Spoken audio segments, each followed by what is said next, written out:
So maybe we'll start, this time we'll start just getting settled. I mean, we usually do that. I think it's a little loud, isn't it? No, it's okay. Let's get a little settled. I have an idea. So if you just get the body comfortable before we start, to make the mind a little more receptive to what we're going to talk about. Just make sure that your back is relatively straight, not rigid. And just have relaxed. If you're in a chair, then just the feet are flat on the ground. And your eyes are gently closed. Some people like them a little open, that's fine. Head's a little slightly bent. It's not to daydream. And then just connect with the breath. And if people out there in the rest of the world, you can do this too. We're trying to let the past not interfere with what we're doing. Also to allow the future not to be a distraction. So if you settle just here in this moment, and people probably think, well, I can't focus on this moment. My mind is racing all over. So if you think just for a moment as an experiment, how long can you stay in the present? Just see what happens.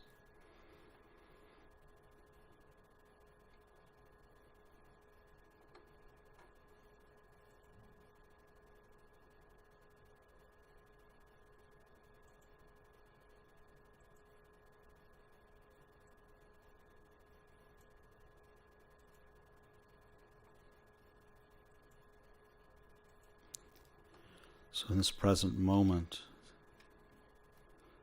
maybe the mind is cloudy, maybe your body's uncomfortable, maybe you're relaxed, distracted. So at this point, everything is an object of focus in a relaxed way. Whatever is arising in your experience, in this moment, in this next moment, in the next moment, that's your focus, okay? So just relax the mind and just let the mind, you're using a little part of the mind, a little piece of the mind to watch the rest of the mind. And you just watch, just observe.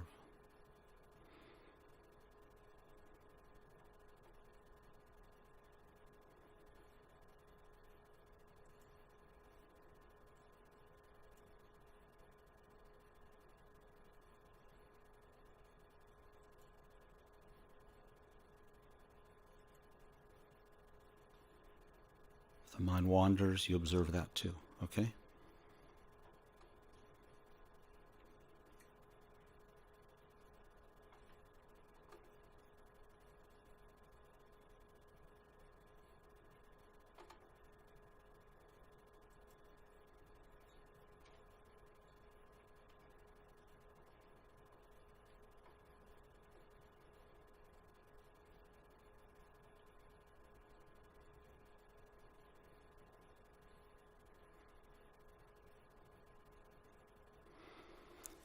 Okay, so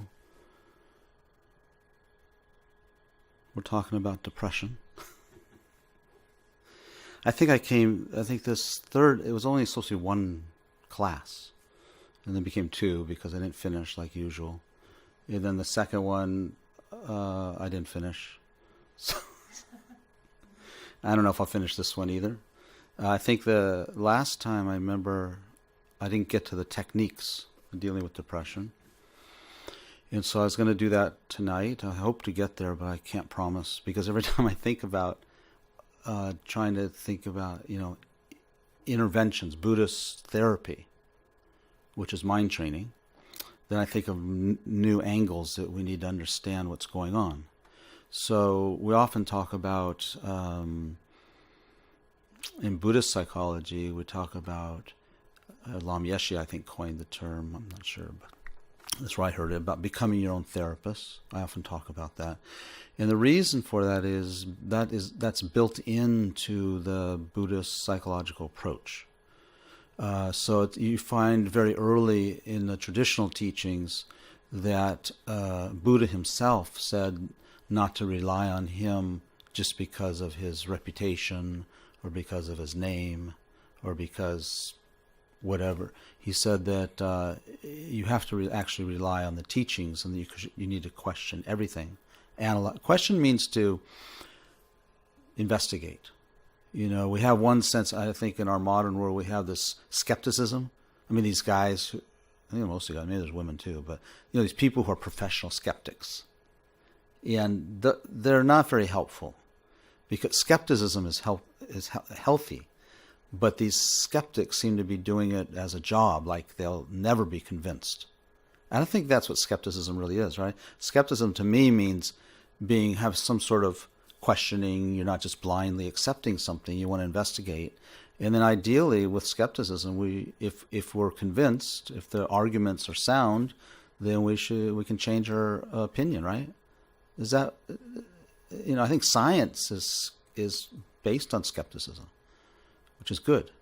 But it's when you sort of get married to doubting and nothing can convince you. It doesn't matter. That's just sort of your job. That's a different, unfortunately, that's, I think, taken the positive sense of skepticism away for some people. So becoming our own therapist is the only way to become healthy. The only way, whatever we've talked about it many times, that in this context, if we talk about happy, our approach is that happy is healthy. Okay? So they're synonymous. This is really important. This takes a different approach, right?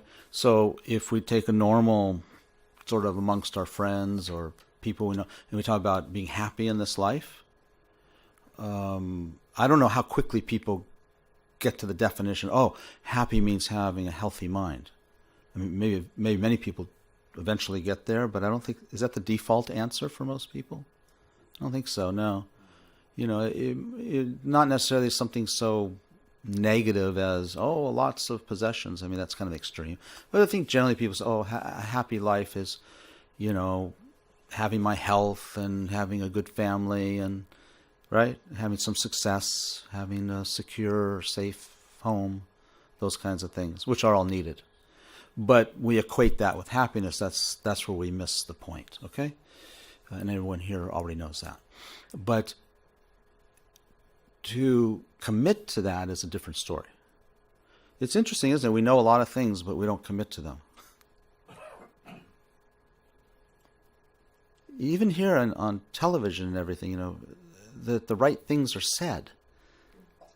But then the rest of the show is not about that. I don't know. Or you hear from, in the media, the right things are said. Happiness doesn't come from material things. You hear that, but then it's not exactly like then that becomes our cultural approach, is it? Does it? Why not? You think about it, really, why not? People do know it. I think people have some understanding, general.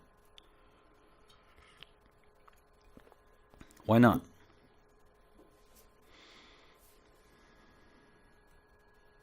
Remember we talked about this last time? Didn't I finish here? Does anyone remember? I think depression, if you work with people like a social worker or a mental health worker, I think depression is sort of it's quite handleable. There's some mental disorders, this might just be personally, some mental disorders is like, I have no idea how to help, It seems the only thing you can do is listen. And I'm not talking about intense depression, that's different, really deep depression, that's maybe not quite, well, it's the same thing. They're all painful experience. But somehow with the depression, I just feel like there is a methodology, there's an approach that we can help with. I just feel like for some reason people can break out of it, It's different for everybody. So, do you remember we talked about this last? Didn't we? Yeah. So, why would anyone say, "I hope depression never fully leaves my life"? I checked with this client, by the way, who said this, and he said, "Well, I didn't say depression. I said sadness." Okay, so that he was depressed. He was clinically depressed, but he liked to think that sadness wouldn't completely leave his life. So we talked about that last time, and that has a lot to do with how we work with depression in a way that to heal it. Okay, from a Buddhist point of view, heal it. Now, healing here I think of as ridding ourselves of something. Okay, now that's a very different approach than if we talk about alleviating symptoms, which we have to do sometimes, of course. Emergency room doctors, or, they have to alleviate symptoms. And we have to do that too. But when, I think as in terms of Buddhist psychology, it's not so focused on relieving symptoms. And that's tough. So some people aren't going to get what they're looking for immediately. Because, of course, people are in pain. Right? If you take depression, for example, it's painful. And if you meet with, say, like a Buddhist psychologist who might be like a lama, who's very skilled, you might not feel that much better, when you leave the room. In the short term, symptomatically. Okay, you might not. Generally, you'll feel a little better. But, the point is that he or she's not interested in that's not his or her focus on you or on the depression. And that's not everyone can deal with that, especially those of us in this modern culture where we've really been very, very trained and very habituated to quick symptom relief. I find it fascinating. So I guess I'm confessing I watch too much TV, but you watch those period pieces, let's see, we're watching this thing where they're showing these people, must be around the 1770s, and they're sailing from England to Jamaica, I think. And I think, God, the things that they have experienced one day, I'd like, well, you mean there's no Advil? I mean, what I mean? Or there's no salt, and there's no, it's really amazing. But I thought about it, I thought, it's just habit, right? They enjoyed life. I mean, I don't know if it's the same or what, but, they were not much different than us. And they didn't have that stuff. That's funny. So has it really improved that much? I mean, some things are improved, of course. But are people happier today? I wonder, what do you think? Do you think there was depression back then like it is today? Like there is today? Do you think it was as prevalent? I have no way of knowing, but what do you think? Do you think it was as prevalent as, I can't remember what it was statistics, I think 10% of the population will have a clinically depressive episode in their life? No?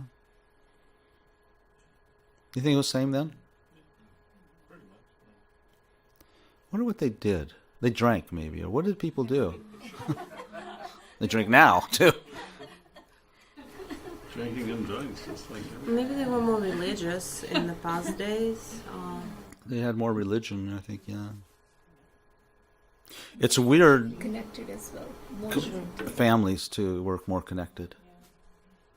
I mean, they say with depression, for example, one of the destructive qualities of depression is isolation.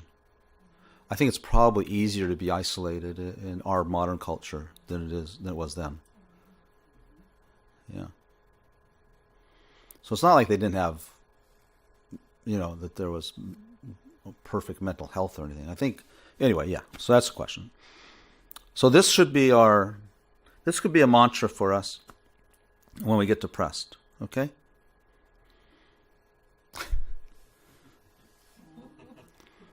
Do you understand why? Who doesn't know why this person said, "I hope depression never fully leaves my life"? Everyone understands? Okay, good. Well, I assume it's a learning experience. Yeah. Turn it into a positive learning experience. You see, that's the whole difference, is that even with what I think of as helpful psychotherapy, which I mentioned, my writings, and that I don't talk about. This is tricky. This is a little tricky, because I don't mean it in the sense of reframing. Okay, reframing to me means something different than what you alluded to. So reframing is like this. So Margaret comes in, she's my client, she's depressed, and I say to her, "Oh, Margaret, it's okay, it's a learning experience." That's reframing. Okay, it might be help. It might just get a job, but it might be, I don't know, for each individual. Maybe one individual might find that helpful, but as a therapist, that doesn't work for me. That's a reframe, because what I'm doing is, what am I doing really? I'm imposing my thinking on top of her thinking. And first of all, she hasn't given me permission to do that. Not really, and secondly, I don't know how, is that helpful or not? So of course it can be helpful for some people and it can be helpful short term, but generally speaking, I don't like that part of modern psychology. I think that what happens there, I'm going off another soapbox, is the power imbalance that happens in therapy. I don't think, you see, people are already disempowered by their problems. So what's happened sometimes in modern therapy is then they shift their disempowerment to the problem, to disempowerment to the therapist. And it has extremes. And there's some that are very, if we think extreme, like in a very negative way, then you look at, mental institutions of the past and that sort of thing. Do you mean by the disempowerment in the sense that dependency is created on therapy and therapists? Yeah, so I have to repeat the question. I got to remember this. You're asking, by disempowered, do I mean that the dependency is shifted to the therapist, right? Definitely. Yeah. Or coach or someone else. Mm-hmm. Or coach or a coach, or wherever that person is, a doctor. Yeah. You think about the dynamics of like depression or mental disorders. You think about how you feel when you go in. You're feeling very powerless. That's one of the key. It doesn't matter what disorder it is, whether it's anxiety or bipolar disorder. Or you don't have control, right? So the antidote is to get control. That's actually the antidote. That's why you have to be your own therapist, because you can't give the therapist the control, because then you're not getting it yet. But of course, short term, we might have to do that, like we're in the hospital. We have to give our control to a doctor, if we're, having an emergency or something like that. So it doesn't mean it's more an attitude. Okay, so I got to go. You know what? We got a lot. If I'm going to finish, if this is going to be the last one tonight, okay. Okay. I asked this person, why did you say that? I went back to him a few weeks ago. Why did you say you hope depression or sadness never leaves your life? And he says, well, because it allows me, it's the negative self-talk of depression that it gets its power from. Okay? So this is in a Buddhist context, and I'm jumping way to the last slide now, something like that, is the power of the way we work with depression is like the way we work with any mental affliction, actually, which we have not zillions, we have a lot. Okay, is always the solution is to be able to understand what is depression. We're going to say depression. You can put in any problem there, emotional problem, whether it's anger or jealousy or whatever your thing is at the moment. So we'll use the word depression. So with depression, and we'll talk about it in a few minutes, it has effects. It has depression has a way. All the afflictions have a way of taking control, and it gets the control by us not knowing. It's actually through our own ignorance. Okay. So that's why depression becomes a teacher, because if your motivation is to become fully healthy, not just relieving the symptom of depression, but fully healthy, okay, Then we have to understand all these dynamics. That's why it's a teacher. Oh, I'm understanding you now. I get you. And it works, by the way. It's very, very powerful, and it's very, very effective. It takes courage, though. And even as a therapist, it takes courage. You know, when I do have clients that struggle with depression, and do you remember we talked about what Rinpoche said to me? Lama Zopa Rinpoche, if you're just helping people feel better, there's really not much benefit. This is the distinction. Okay. If you're helping people learn, that's the trick. Now, to learn might not feel very good at first. You know, it doesn't mean you have relief right away. Okay. Okay. So, if you think about approaches to depression, I put here it's all about motivation and meaning making. So motivation means, this is really actually quite important. There's certain mental factors, there's certain parts of the mind that are always functioning. Okay? And we won't go into this in this class. We can do that some other time. I've explained it before. These are called, they're all these mental factors that are always present in us. If you have a mind, you have these mental factors that don't ever go to sleep, even when we're asleep. Okay? Okay? One of them is called intention, which means, or motivation. Now, this motivation I'm talking about is a little, up here, is a little more broad, but I want to shrink it down to that mental factor that's always there, which is intention. So the mind always is, there's always intention in our mind. Right now, we're looking at the slide, listening to me, there's there's constant sense of intention. Okay? Now, when you expand all those little intentions into a few minutes worth of, right, then you can say, well, I wanted to learn something here today. Yeah, my intention was to learn something. Say. Well, and then you go break that down. Why do you want to learn anything? What is that about? Eventually you get to, I want to feel better. I want to be happy. In a simplistic sense, I want to be happy. I say simplistic because it seems more complicated, but actually it's not.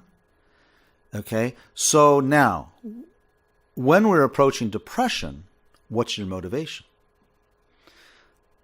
So in the Buddhist, or let's say in the normal context, normal modern psychological approach or conventional approach, the approach is to feel good, feel better.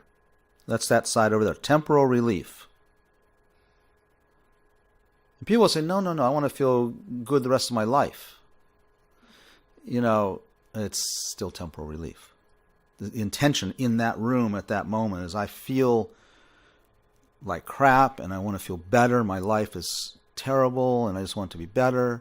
That's okay. Don't get me wrong, but that's considered a temporal approach. Okay? You want to be free of the pain. Okay? We all do.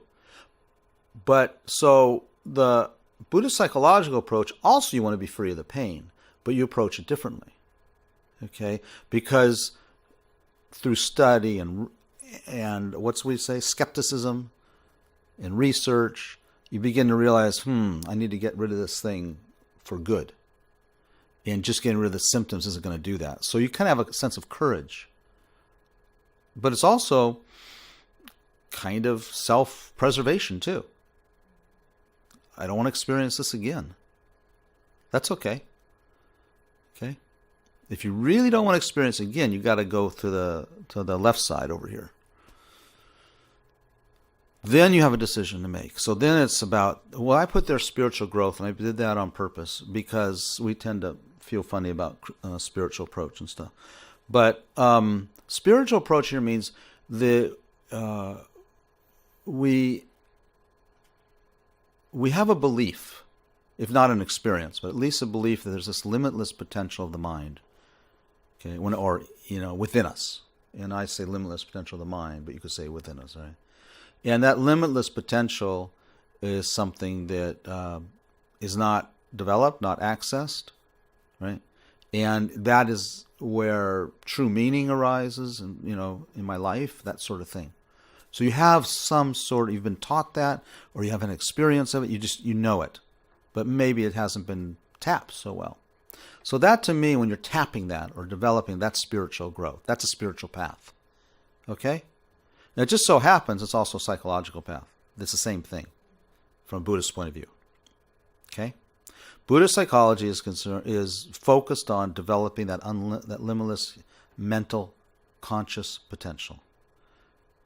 And by developing it, that is mental health. It's just a byproduct. Okay? It's an effect. And so with that, you can still apply a short-term intervention. Now, in temporal relief, there's only temporal interventions, obviously. Because that's the focus. I mean, maybe I guess there could be a chance that it would be a long-term, permanent solution, but I don't think so. It could be. I haven't thought about it enough. But when you're focused on long-term, long-term permanent solution, you can apply a short-term intervention to that, just so that you can then focus on the long-term. Because if you're not able to function, you got to function first.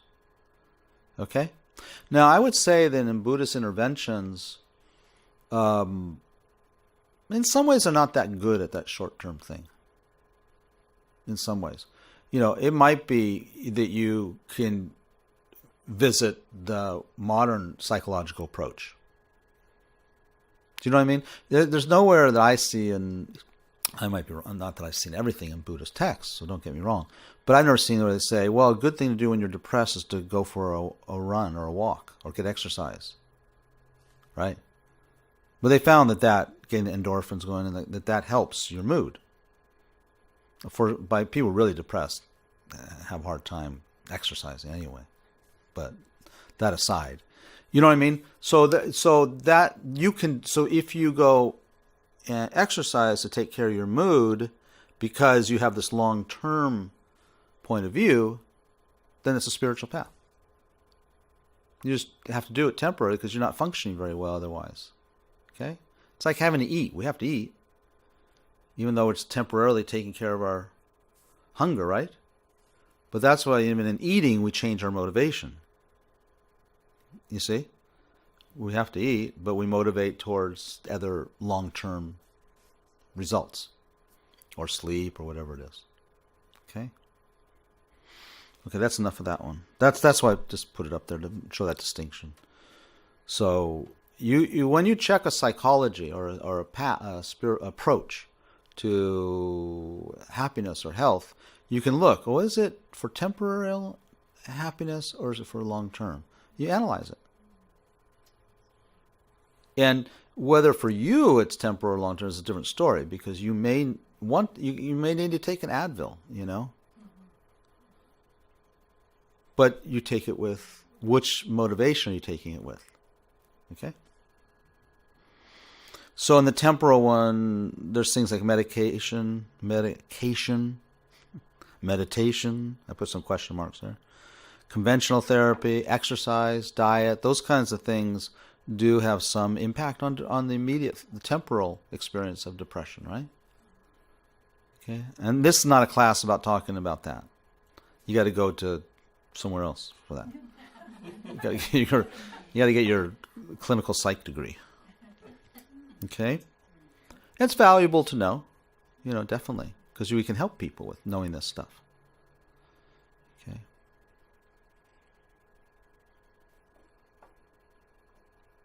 So I had a client who was going through a major depressive episode, and we worked together for some months. And then he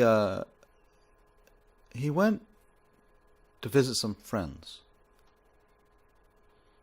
in another state. Went on some long cyclists, long bike rides, and he connected with his old friends and came back. And I think he sent me an email saying, I'm doing good now, finally doing good. Right? And it's like I thought, well, what was it? Well, those things about exercise and finally getting out of he had a lot of positive support, friends and things like that. But guess what happened? Yeah. But not as deeply, but yeah, came back. That's what we're talking about. So if you care about, some people don't care. So no, I just want to be relieved of it. If it comes back, it comes back. People, right? Fair enough. Okay. So spiritual growth is transformative. So that's about that teacher thing. So when you approach something like this, like if you want to really working with, let's say, depression, then you're going to work. You have sort of three steps that you take, but these are also you revisit all three steps. But we need to get educated. So it's really around right now. We're learning a little bit about educating ourselves around what's the approach to depression, the Buddhist psychological approach. We have to have the information first, and then we talk about reflecting or mulling over it. That can even be like talking about it with friends and really thinking about it, hashing it out. And then the third one is meditation. Now, meditation is experiential. Okay, what it means is to integrate. It's experiential, so it's moving away from the conceptual. In reflection, it's primarily conceptual. Okay, so what it means is in this approach. So that you begin to study, well, what would be an antidote? What would be the solution to depression? Right? You get these ideas. They're very different, right? I mean, most of you know they're very different than what you find in modern psychology. And you think about it, and then you pierce it and go directly into it. But to do that, we need. This is what's interesting. If you really think about meditation or mind training, it means you firmly believe this is the way to do it, and then you try and you can't do it very well. That's all of us, right? Like I really want to swim. I want to use swimming as my exercise, and then you get excited about it and you go do it, and it's like you can barely do a length, and you know what I mean? So that's how we are with mind training. Our minds are not very in shape, but they have the potential. Everyone has the potential. Okay. So did I ask this last time? Do you remember? I think I did. Why with similar events do some people become depressed and others do not? Why is that? Depends on what concept, what meaning they give to the events. Depends on what meaning they give to the events. And also what concept of themselves they hold. Concept of themselves that they hold. Interesting, yeah.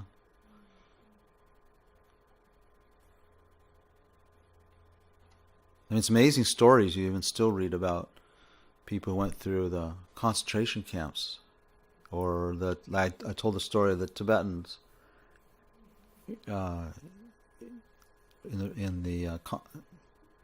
the prisons, right, in Tibet. Very different experiences. They didn't get depressed. Some did, I'm sure. So you think about that. Why? So we tend to think that. Do you think that when we hear about things, we tend to put the blame on the external circumstances? So if you meet a friend who's depressed, then they'll tell you what happened, right? They lost their job, they lost their partner. In fact, sometimes they don't even know why.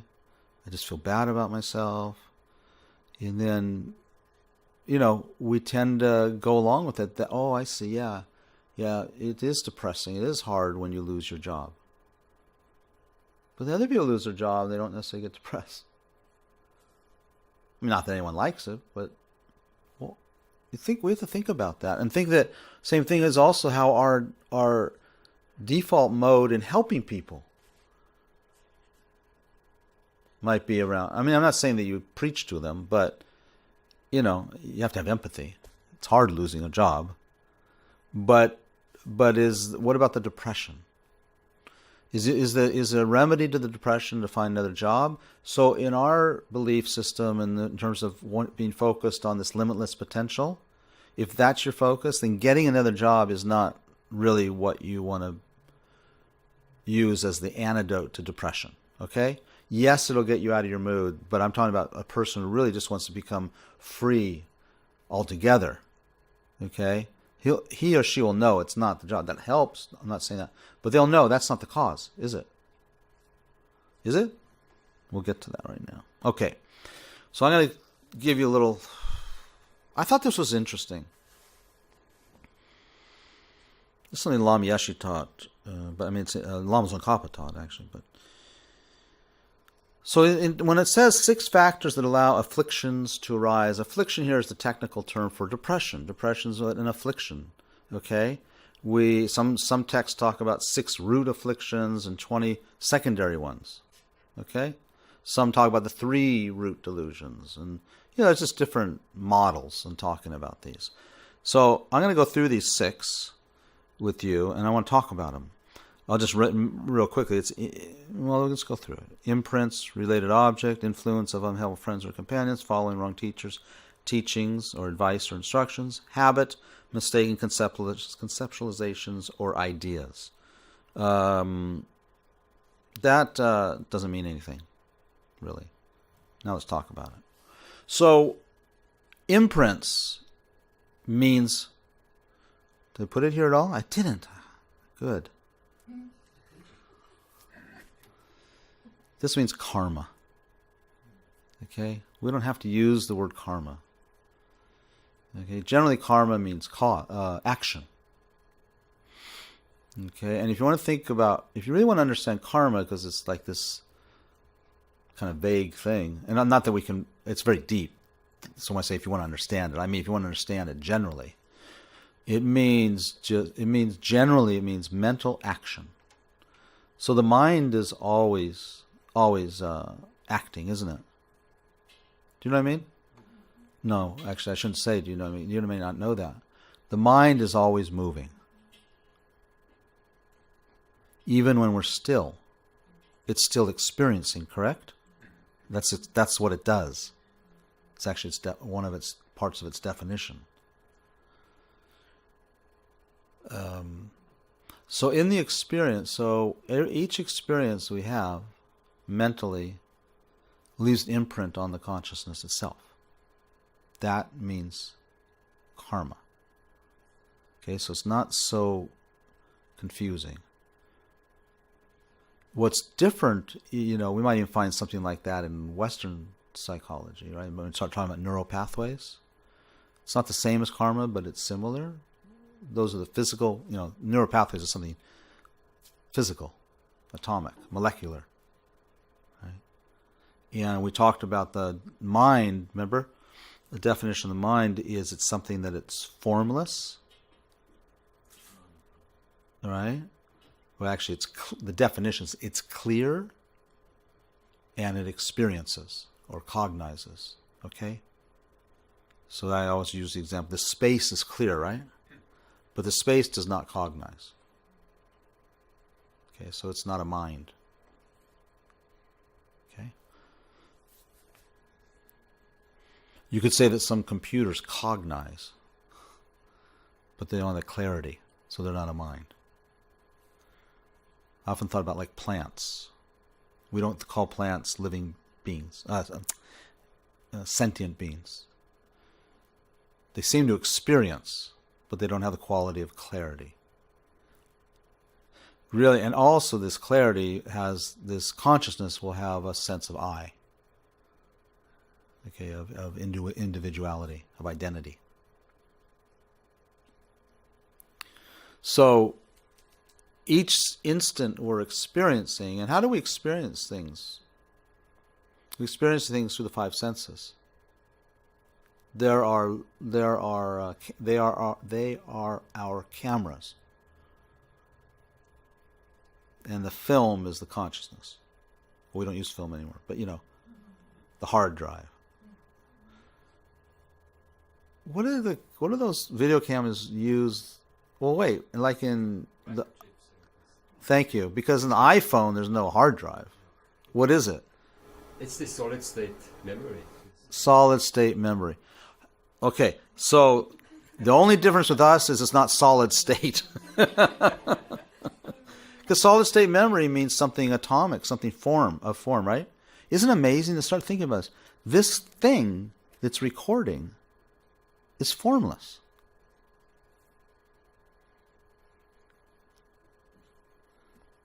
So what color is the mind?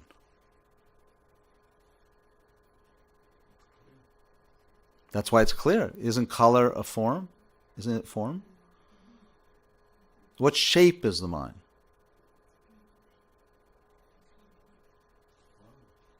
Huh? It's formless. It's formless. So formless is, what do you call that word? Is what's the opposite? Contradictory to form, right? What did I just say? Shape is contradictory to formless. Shape means having a form. So I have a question for you guys now. And someone has to answer this. I'm not going to answer it. If the mind is formless, how can we say the mind is in the body? If I say, where's the mind located? People go, right? How is that? Anybody online answering that? If the mind is formless, how is it that it's located in the body? Function of the brain. Function of the brain, okay, but why doesn't it go function outside of the brain also? I mean, just like the senses are a function, Right? right? Are the senses form or formless?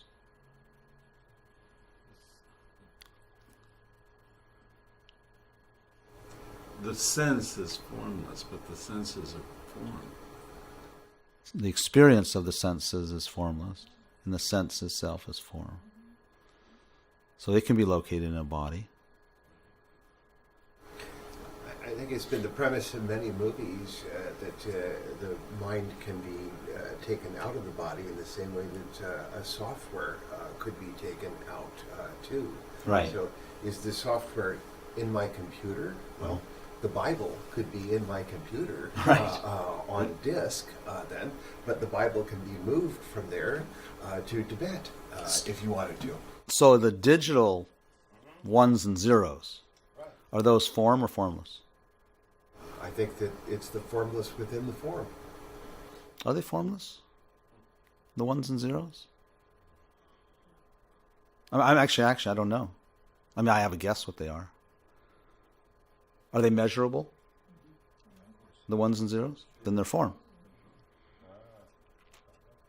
Is the mind measurable?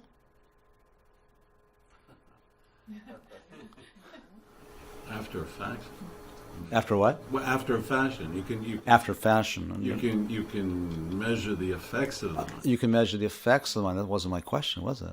And that's how people answer it. Margaret, you were going to say something? No, that's just a question. Yeah, question. The question is, the body drives the mind? The body drives the mind. That's the question? There's no WH in there. Or no, does the body drive the mind? That's a very interesting question.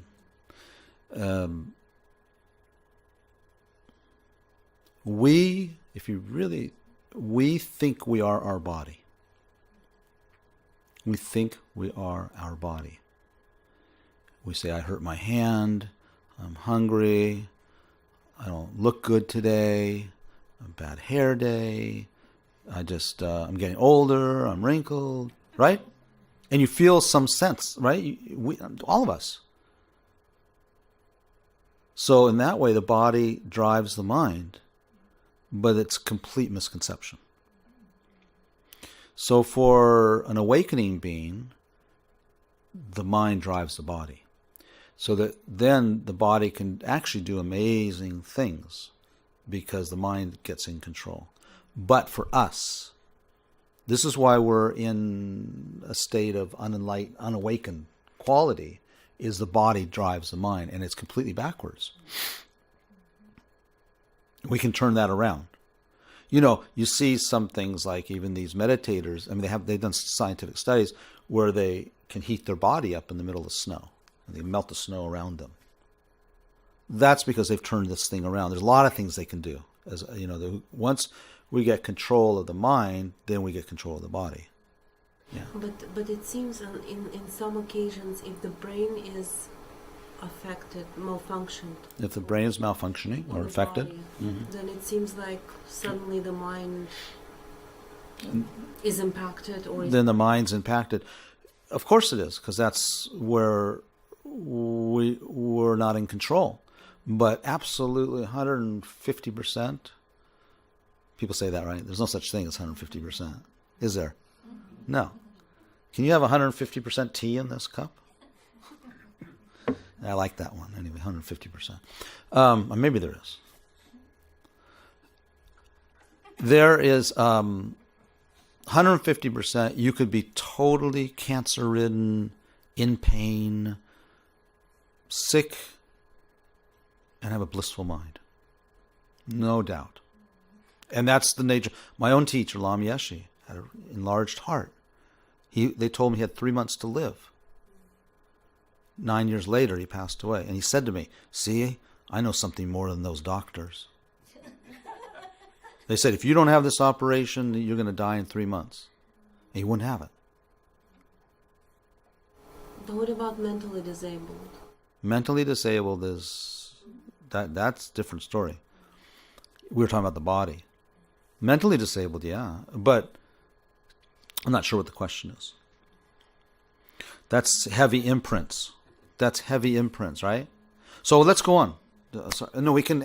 People have questions. I love dealing with the questions, so they can. So, but the point here is now how. So the imprints are the fund. So we're going to talk about this as any issue in our lives. Okay, but we'll use the word depression. Okay, so with depression, the imprint is the fundamental cause. It's not that you lost your job. Okay, that's not the cause. It's not that your husband left you or your wife cheated on you. That's not the cause. This is where we split immediately from modern psychology. Now, not totally, because of course modern psychology has ideas around, the activity, the emotional, mental relationship to suffering and difficulties. I'm not saying that. But they don't, or they might say genetics. That's probably as close as they've come to this idea of karma. Now the neuropathway is becoming interesting. I don't know about what they see as, and we won't go there because you got, reading the neuroscience work, they have some conversation around things like depression, anxiety. They do. So it's getting closer in a way. But this is the fundamental cause. If you don't have the imprint, you don't get depressed.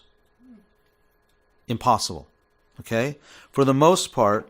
So how are these imprints made? So virtuous actions, which means virtuous mental activity, creates positive imprints. Positive imprints ripen as positive results. Okay? Negative, non-virtuous actions and thoughts leave negative imprints. So it's not like sin, like sin and evil, and it doesn't mean that. It's scientific, actually. Okay? Acorns, what do they make? Oak trees? No. Yeah, thank you. Acorn seeds make oak trees. They don't make palm trees. And acorns don't make cars. They make trees. Okay? So depression is right? It's an effect. We can only have one or two things. Either depression is a cause or it's a result. At the time you're experiencing it, it's a result, right? It's an effect. It's there. So the cause is not something physical. We already agreed that the mind is formless. Depression is a mental experience. Therefore, it's formless. it is not possible that its root cause, fundamental cause, is something foreign, like you lost your job. Okay? That's what we think of as the cause of depression. So because we think that's a cause, then what are we going to do? We're going to work on that as a cause. If I'm a therapist, I might, depending on my orientation. Okay? So I don't know what kind of non-virtuous action actually produces depression. I mean, I could think about it for a while and think what kinds, because we have some, in the Buddhist texts, psychological, there's a lot of different maps of this kind of imprint makes this kind of result, and but generally speaking, for depression, it probably is related. The imprints in the mind is probably harming other people, exploiting other people, probably, something like that. Okay, I sometimes think about how. It's just my fantasy. I'm just really just total fantasy. But I think about like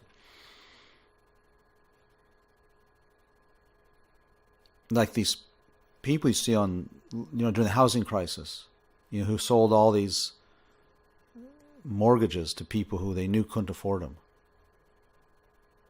That kind of thing. I don't know what that ripens as, but maybe they were. But you see what I'm saying? That's a negative mental activity. So somehow, and people say, why did he get so depressed? It's he didn't do anything wrong in this life. But that's so relative. Now, it's very likely that the depression imprints were not created in this life. I know. I just crossed the line, didn't I? Okay. So one last thing on this two things on these imprints. So depression is an affliction, right? And there's three, we call the root afflictions or three poisons. So they're attachment, aversion, and ignorance. So if you start looking at, mental disorders and problems, then the root cause being an imprint, then what kind of imprint? It's going to come from one of these three or some variation of them. Okay? I'm going through this real fast. This is not a Buddhist karma class, but this is just so you know. So when we're talking about attachment, the attachment is always, you're wanting something pleasant, pleasurable, comfortable. Okay?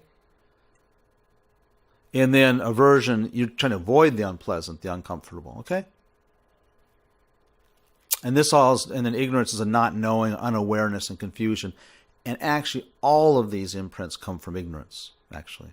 But that's a refined quality of ignorance.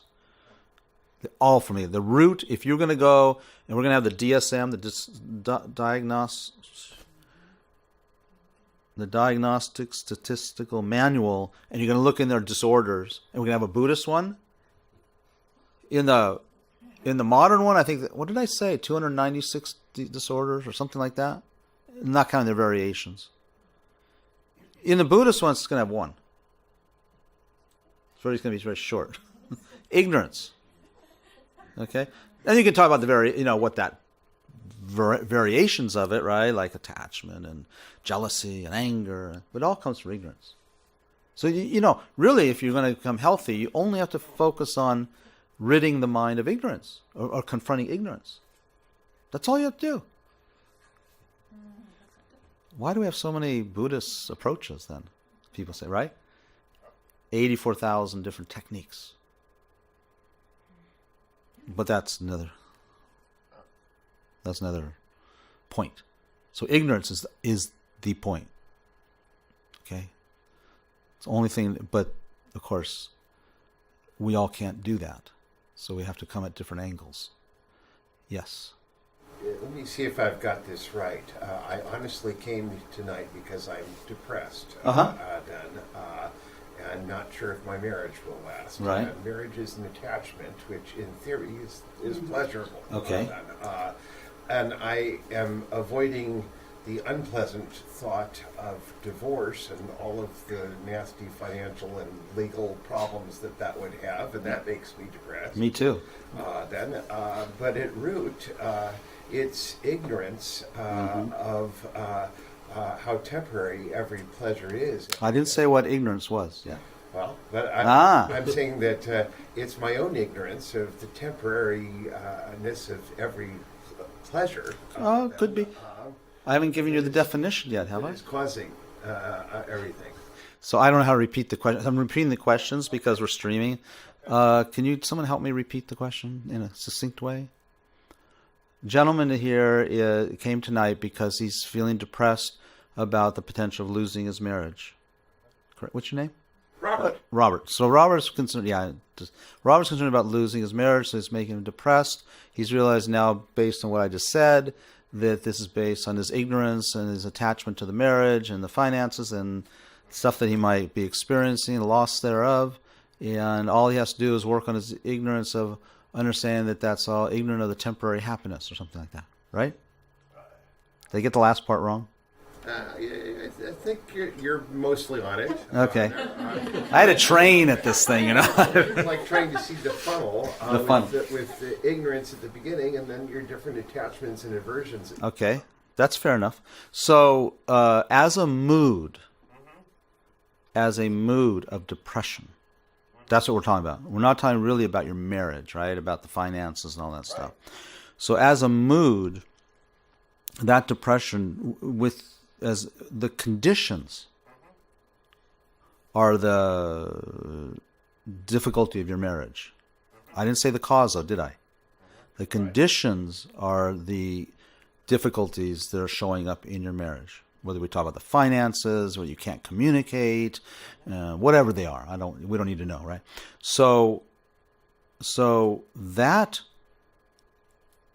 mood is directly related through ignorance. But I haven't told you what ignorance is yet. You're right. I'm ignorant. You're ignorant of ignorance, yeah. And I wasn't necessarily going to go. Let me just give you one statement, okay? I don't want to without much explanation, okay? So ignorance is the root of all these problems. And by the way, when I say the root with respect to this problem, I'm also talking about ignorance is the thing that happened to create the imprints years ago for it to ripen as a mood of depression. Does that make sense? Now, ignorance is also functioning again, right this moment, in how you see the depression, how you see your marriage, how you see your finances, all that. It happens. Ignorance is functioning all the time, without break. Not even an instant of break. Okay? So if you want to know about, this ignorance, just to give you really succinct. So ignorance means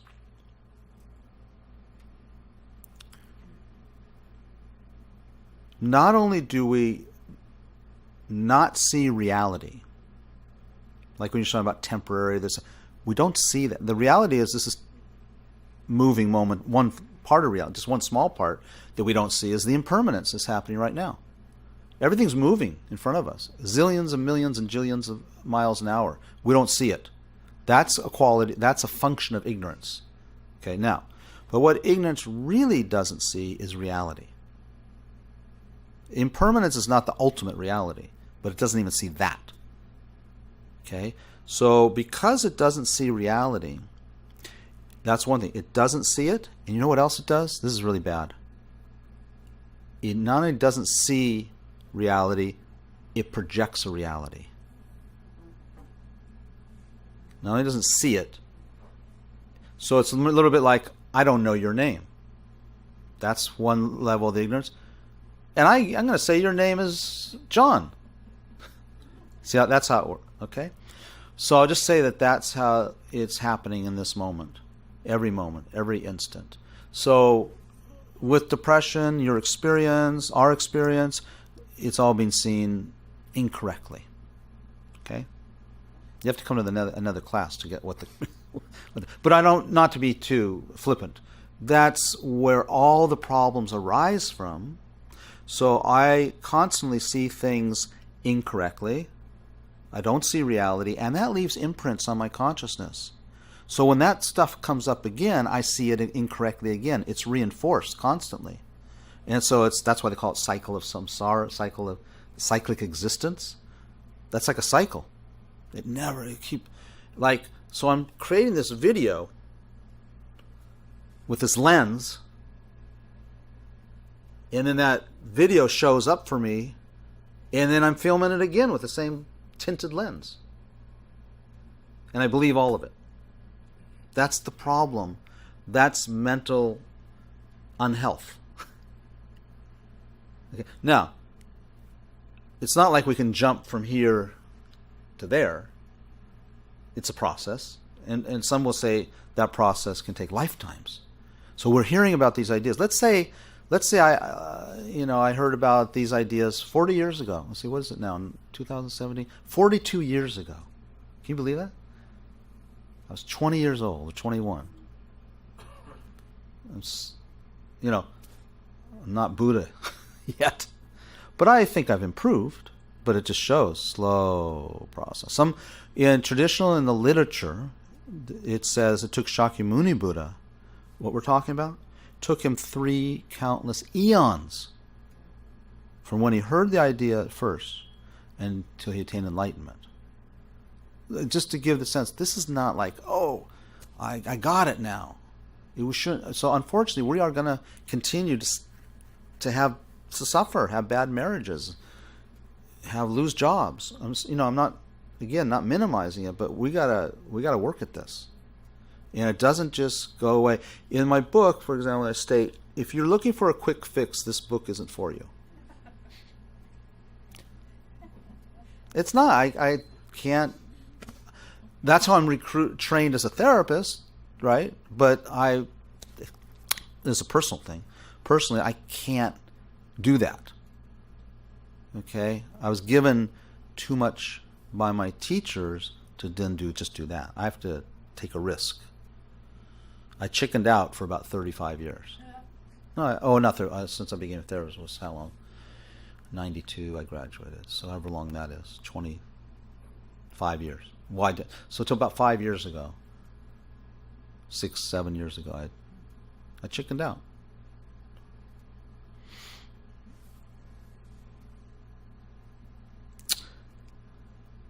I hope that's helpful. I don't know if it is, but It is helpful. Yeah. All imprints have 4 qualities, and then we're going to leave imprints. We got 5 more to go, right? So these imprints, just to continue along the same line, make this a real situation for ourselves. Not just theoretical. So the imprints for our difficult marriage. So the imprints, they are certain, meaning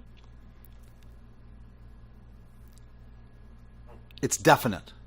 We are going to make imprints. It's not like some fuzzy idea. It is definite.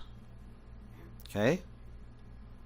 So when I make an imprint of, let's say doesn't matter. I was going to think of a really bad thing. Like you cheat on your partner. Sorry, those imprints are definite. It's not like you're sinned, you're damned, you're cursed. It just is. It's just a mental imprint. And you know what? The other thing about imprints, they can magnify. They do magnify. They grow. They increase. Not like, I don't know if it's exactly like some cells in a petri dish, they keep. I don't know if it's like that or not. But it's kind of like, in the sense that, maybe is something like this, that you saw some movie that you really loved, and it had an affair in there, and left an imprint. And then you start getting the idea. It just grows in you. Right? It's just something tiny, and then you sort of, I wonder what that would be like, and then you notice another person in sort of a different way, and you start flirting, and you see, all from that one imprint. Okay, and you can expand it according. Then what happens also, by the way, is you do this thing that's maybe really negative, really hurts your partner, hurts your family, hurts the other person, hurts the other family, and then that those imprints, I've made like a lot of imprints. And then all those are going to ripen. Well, how do all those ripen then? I mean, the first one was just as an affair. How are those other ones ripen? So that's where we go into the more obscure parts of karma about how it affects our rebirths and things like that. Okay? That's how it works. Question came up. Let me finish these 4. And then, so magnification. And then one never experiences a result that you didn't create. The sins of the fathers don't visit, what how's it go? The sons or whatever. They're on your consciousness. They can't be transferred to someone else's consciousness. You know? So a lot of guilt happens, us parents, for example, because we think we did something and our kids, experience because I did something wrong. I'm not saying you should parent incorrectly, but if you're experiencing something negative, if you experience something positive, you created the causes, no one else. So it's kind of like when you're doing really well, you kind of thank you from the past, that guy in the last lifetime or whatever. And if you want to have that going on next lifetime, then do it now. Like if you like having, good friends and good family and good health, then you want it next time. This is the future, right? Right now is the future from last life. So you like this, so make sure you keep creating those imprints on your consciousness. Because next life or next future, whatever you want to talk about, is going to come. Just like this is the future. This is the future from when we were kids. This is the future when, remember you're in college and that sort of thing.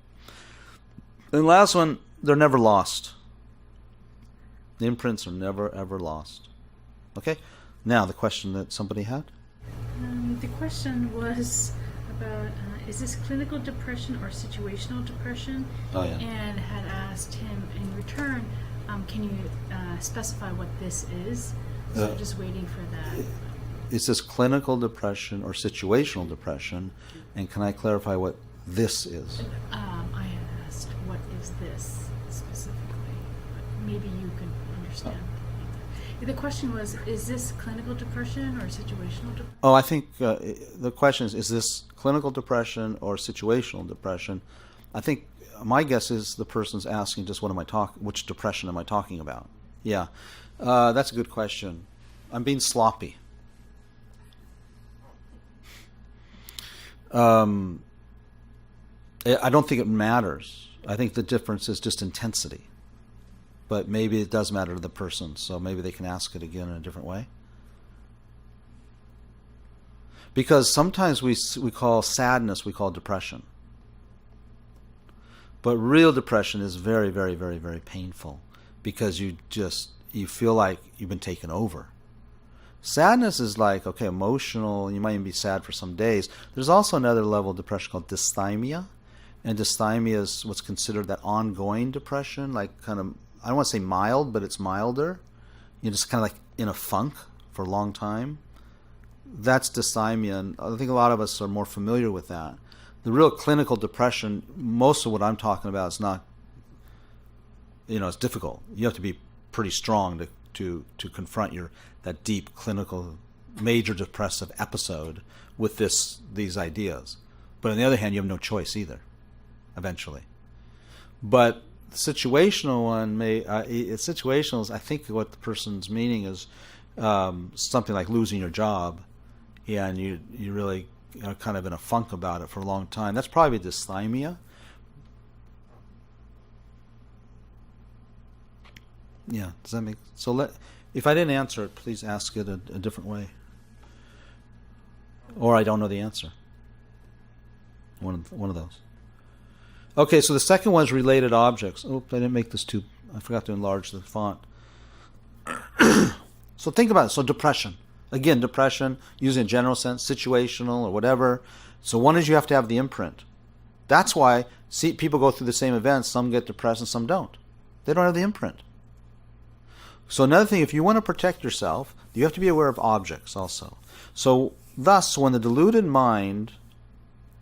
subject, mind, comes into relationship with the appropriate object, superstition explodes like an atomic bomb. It's Lama Yeshe. I forgot to put his name there.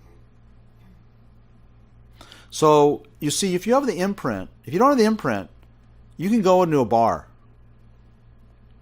and not be affected by the drinking, for example.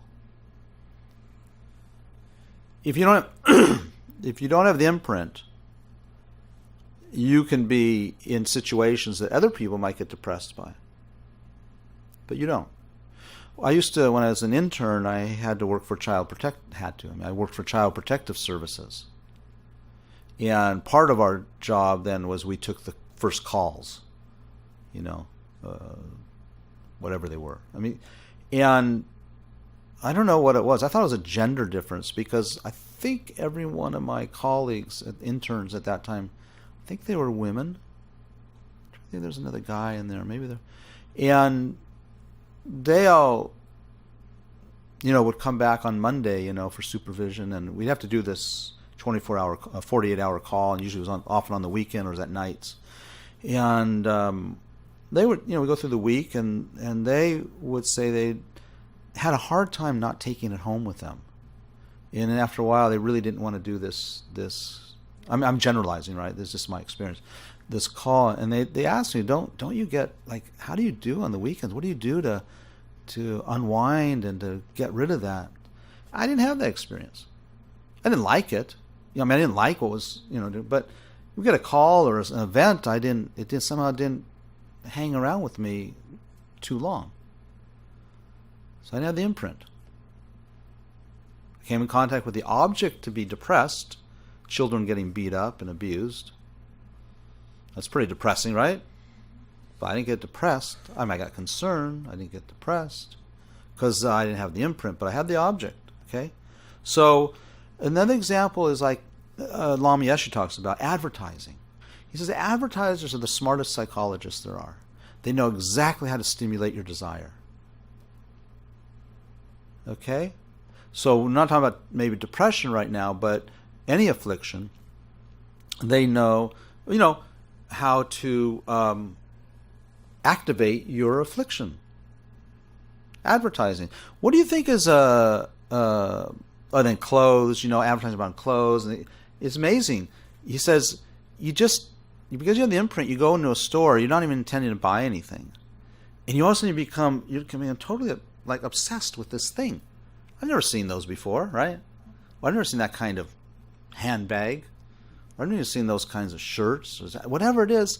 And all of a sudden your attachment sinks into the thing, doesn't it? Or car. I have that experience with a car. I should tell you my car story. Should I? Okay. I'm very transparent. So I've had a Honda Pilot, which is like a SUV Honda it's 2005. So 12 years. Because I, 3 kids, but now they're all grown up. And I don't want that car anymore. It's got 200,000 miles. Someone said to me, yeah, you deserve a new car. I have an issue with that. I deserve it. So I start thinking, kids are gone. I'm not thinking like sports car, don't get me wrong, but, like a Corvette or something, or Porsche. No, I'm just thinking, well, maybe something, a little performance, right? Definitely a step up. And, I started noticing Audis a few years ago. Now everyone's got an Audi, so forget Audis. And I started, what about Infinities? Oh, no, this. And then I'm also a little self-conscious because I don't want to, I'm not going to have a BMW. It'd be nice, but I can't do that. And do I have the money? All that. So I'm going through this whole thing. And I kind of think I found sort of maybe an Audi. I want to get a hybrid too, so it has to have a hybrid. And so there's a few like that I'm thinking about. And so a couple of months ago, I'm with one of my teachers in Long Beach. He's giving teaching. He's a young 32-year-old incarnate Lama. Can I say that? Can I talk about? I mean, it's mystical. No, I should. No. He is the incarnation of a Lama named Dzong Rinpoche, who was one of His Holiness Dalai Lama's tutors, and one of my gurus. You often see pictures of him. He has long beard. He looks like Merlin. Yeah, or Gandalf, and very, very, very. I mean, whether he's a high Lama or not, but even in this life, he's like top of his class in all the studies, and great debater, and I have a lot of respect for him, and a lot of respect. I mean, really great teacher already. He's only 32. So he spent a year with us as a young boy because he wanted to go to he had said in his previous life to his attendant, next life I'd like to go to a conventional school. So he's the same attendant. So his attendant, Tenzing, brought him to the States when he was 12. Very guarded, because this particular Lama, Dzong Rinpoche, is like a prince, in the Tibetan community.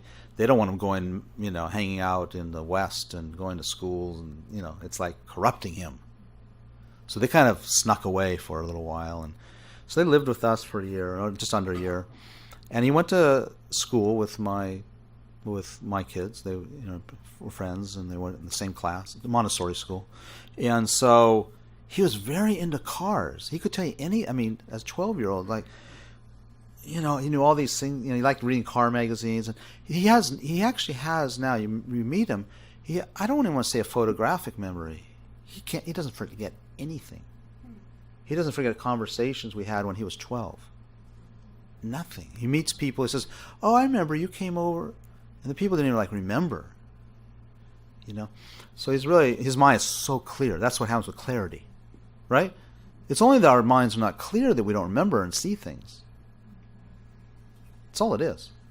So people think, oh, he's someone so-and-so's clairvoyant. Wow. But it's not a big deal. The information's there. If you take your laptop, you take your iPhone to, I don't know, some jungles in the Amazon, and you say, oh, the weather tomorrow, it's going to rain. Right? They'll think you're clairvoyant, right? Because it's just you have the information. You have access, right? That's all. With a clear mind, the information's there. They can perceive it. It's just a matter of clarity. If it exists, they can see it. They can't see what doesn't exist, which is interesting. If the future doesn't exist, how can you predict the future? So anyway, I really go off on these tangents. So I thought, here he is now, 32. He's been in the monastery all these years. We've had some contact. He's been a few times to the States. His mother lived here, and she was very ill, so he came, but not to teach. And this is like one of his. Last year he taught, and this year he taught, and so he's just kind of coming out. He's not fully ready to teach because he has 3 more years to finish his doctorate, a Geshe degree. So we're walking down the street, and with my older son. I mean, we're all walking, but just the 3 of us are sort of walking side by side. And I said, so Rinpoche, I'm thinking about getting a new car. He said, oh, what do you have? I said, well, Honda. He said, which one? So, Pilot. I said, oh, okay. And I said, well, I'm thinking of, upgrading. I want to get a new car. And he says, oh, okay. But you have to stick with Toyota or Honda. Oh. I'm thinking in my head, what luxury models are in the Toyota or Honda line? I can't think. And then my son says, "Oh, Dad, there goes your Tesla." That was time. And then Rinpoche says, "Yes." And then my son, and there goes your Lexus. And Rinpoche says, "Yes." And he says, "But if you want to get a Subaru, you can get one of those too." So what is it? Honda, Toyota, Subaru. And he looked at me and he said, no big badge cars. I never heard that expression, big badge cars. I just read it in the paper, in a magazine the other day. They're reviewing cars. And I was reading something like the Honda or something. And they said, it's a great car, but it doesn't carry the big badge that some people want. Have anyone heard that? Big badge? I hadn't. You had heard it? Yes. Yeah, okay. See, that's what I mean by Deities, you know. they use the word badge. Yeah, yeah, it's the, you know, it's Yeah. top of the line. code. So I thought this is what I'll do. I'll get the Audi hybrid, and I'll get a Honda emblem and put it on there. And I don't have the big badge, right? I'm joking. Anyway, so you see, that's how the mind works. Just carry on. So that's why I was talking about this related objects. Now, in a way, you know, I could get depressed, right? I can't get that. Oh, I just so much wanted that. Have you seen the new Alfa Romeo? You know, or something. You know, that's how we do, right? And conceivably, a person could get depressed. It could lead to some depression. You know what I mean? Because then it leads to things like, I can't afford it. Oh God, I haven't made enough money this lifetime, and I'm a loser. I'm worthwhile, right? Depression is about negative talk. Depression really is about negative self-image. And so that's about the object, okay? This is where the object comes into play. So for depression, one object, you could say, is our partner. You know, our idea of relationship with the partner, right? People have a lot of depression around breaking up. Someone they love or attached to. Okay? So object. So if you don't, so you have to get in contact with the object also to have depression. Don't forget that. So that means, what about, you see, certain objects, it's not the fault of the object, by the way. It's not in the object. Okay? But we're not that good. Because these imprints, the moment you come in contact with the object, it stimulates that in your mind. Because of your relationship, because of your attachment, because of all that history. All my history, I spent 2 years researching cars. And then Rinpoche says you can't get a big badge car. And I'm depressed. Right? And I have to say that I wasn't depressed, but I did have mental energy around this thing. And I was going to write him a letter, and I was going to ask him, this is true, I confess. Dear Rinpoche, are Acuras big badge cars? I even asked people, do you think an Acura is a big badge car? And one person said, no, they're not. They're okay. And then the other 6, 7 people said, oh, no, they're big badge cars. How many people are they? Are they big? No, yeah. How many say yes, they are? Maybe I'll write them, you know. Okay, you got that about objects? So 6 things that create the afflictions to arise. One is the imprint. Another is object. If you don't want to drink, don't go into a bar. Okay? The drinking problem is not in the bar, but the object's powerful. Okay? For an alcoholic. Okay? And not only that, for an alcoholic, the object is sort of powerful anyway, because you don't drink. But you go night after night to a pub or a bar, you're going to start having, I'll just have a beer. That happens to me in Australia because they won't stop with it. My wife's Australian, and it's like, no, I don't drink. No, I don't drink. No. Okay, just put a beer there. Then they're happy. Okay. Related objects. Now, with respect to depression, what might be a related object? I guess I already discussed that. Let's go on. Okay. Oh, Lama Yeshe also pointed out, we live in the desire realm. This is what this realm is called. The technical term for it is the desire realm. That's pretty inauspicious. Right? It means we come at everything from the point of view of desire. So that means our whole job is to create objects that are desirous and avoid objects that are not. That's our whole life. That's our whole reality. So that sets us up for depression. Why? Why does that set us up for depression? What's one of the biggest things in depression? It is loss. Right? Right? You were mentioning about temporary, if we think about people, whether situational depression, major depressive, I don't think you can show me one example that wasn't related to loss.